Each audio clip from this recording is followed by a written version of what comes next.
InterCity will be hosting FC Barcelona on Wednesday night. This is the exact same group, right, to InterCity that does play in the exact same group of Barca Athletic. So they do have some experience on knowing what it's like to play against FC Barcelona. But to be honest, we look at the level of InterCity and who they are. This is going to be a simple practice game for FC Barcelona to try new things. So we are going to be seeing some players getting rested, some players that we have not seen in a very long time due to injury or because they simply just couldn't get into the starting 11 gets some minutes. So a good portion of this video is going to be focusing on the possible starting 11 that Xavi could place out, and we're going to go based off what Xavi did say during the pre-match press conference and what we see in the squad list. Everything is going to be organized down below. I have organized everything because I am going to be talking about Lamine Yamal and then talk about the possible starting 11 because there is a few things and a few other brand new details regarding this star La Masia player. And so look, when it comes to Lamine Yamal, we have had discussions about this player potentially featuring in the Copa del Rey matches. We have seen this player train with the first team so many times in the past 3 to 4 weeks. So we're like, okay, cool. We're probably going to be seeing Yamal play in these Copa matches. And many have been talking about this player being the best player La Masia has produced in a very long time. So there were good vibes, good energies surrounding this name here. But now we do have a report coming from Albert Rogue that has stated no Barcelona athletic player or juvenile player is training with the first team today, which means that everything indicates that there will be no debuts in the Copa match tomorrow. Now, why is this important? It's important because the Copa del Rey tournament does not allow any Barcelona athletic player or juvenile player to play in that team, and they do have to be registered as first team players. This also does apply for every other Spanish club like Real Madrid, Atletico Madrid, and much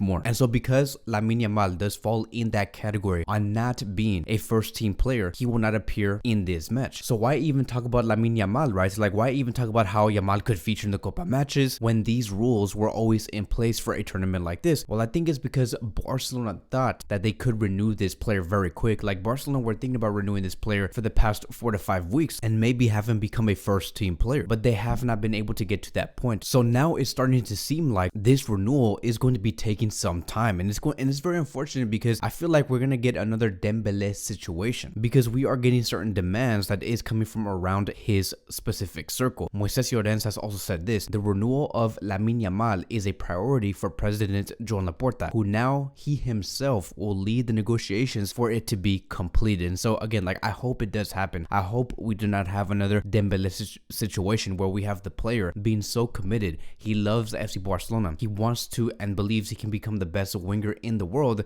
but the agent and the family do have other plans in the end. I think that it's very important for Yamal to say, look, I'm committed to FC Barcelona. I want to work under Xavi Hernandez and I like what is being done here, and I want to renew with FC Barcelona and potentially be in the first team as soon as possible. Even Xavi Hernandez said back on December 28th that there is a specific project for Lamine Yamal. He also said that he does see his talent and he believes that in the future he will be a big time player. So Xavi is a humongous fan of Lamine Yamal. He wants to have this player within the circle of Gavi, Pedri, Ansu Fati, Jules Koundé, and so much more. So we'll see how this does turn out. But now let's go on to the next phase of this video and let's talk about the most possible starting 11, because if we look at the squad list here, we can already see that there is big juggernauts not present in the squad list like Lewandowski and Pedri, and Xavi Hernandez did say this about these two players. The idea is to rotate, and this is clear. Whoever is in need of minutes will get to play tomorrow. As for Ronald Araujo, we do see Araujo in the squad list, and Xavi Hernandez has also said that this player will be starting tomorrow against InterCity. So this is going to be the first game in 3 months for him to play in, which is crazy, and I think that this is a great idea. For his first game to be against a low-level team is going to be great for him to gain his flow back. And so I'm very excited for this player and happy for this player because I know that he has been dying to play football yet again. As for Iñaki Peña, remember how I did say that when it comes to the Copa del Rey matches, there cannot be no athletic player or juvenile player? Iñaki Peña was also in that category. He was considered as a non-first team player. But in the past 8 hours, FC Barcelona were trying very hard to register Iñaki Peña as a first team player, and now it is official. Iñaki Peña has been registered and he will wear number 13, which is great news because I believe that when it comes to Iñaki Peña, he is the future for our goalkeeper position. If there was a player that I believe can replace Ter Stegen like tomorrow, it would be Iñaki Peña because of his level, because of his competitiveness. He is able to start. So I'm very happy for him, and most likely we will be seeing this player play up against InterCity and probably even more games moving forward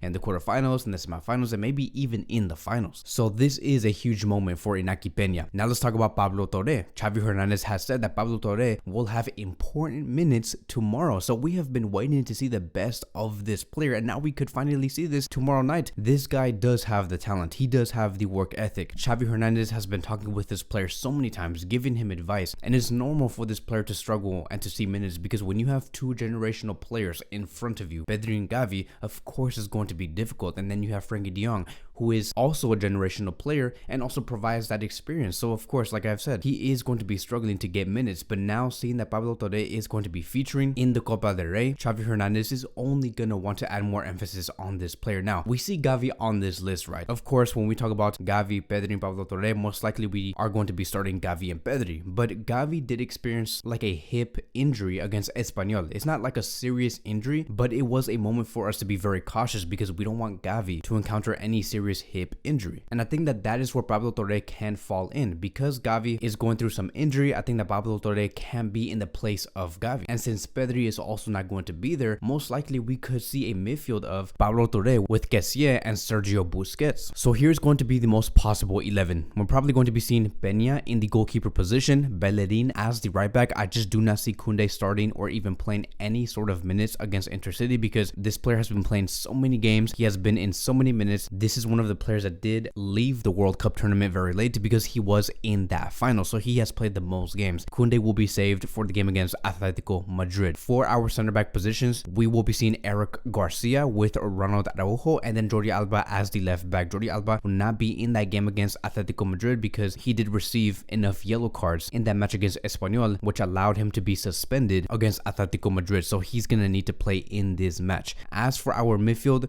we will be seeing Kessie, Busquets, and Pablo Torre, with our front three being Rafinha on the right side, Ansu Fati on the left, and Memphis Depay as the striker. Memphis Depay is most likely going to be playing as a left winger, and maybe Fati as a striker, and just rotate. They both change positions through the game, so it should be a lot of fun. I think that with a front three like this, they can get the job done. We can score a lot of goals. Let's get a 4-5-0 win, and so let's do this. That will be wrapping up today's video, and I'll see you guys in the next one.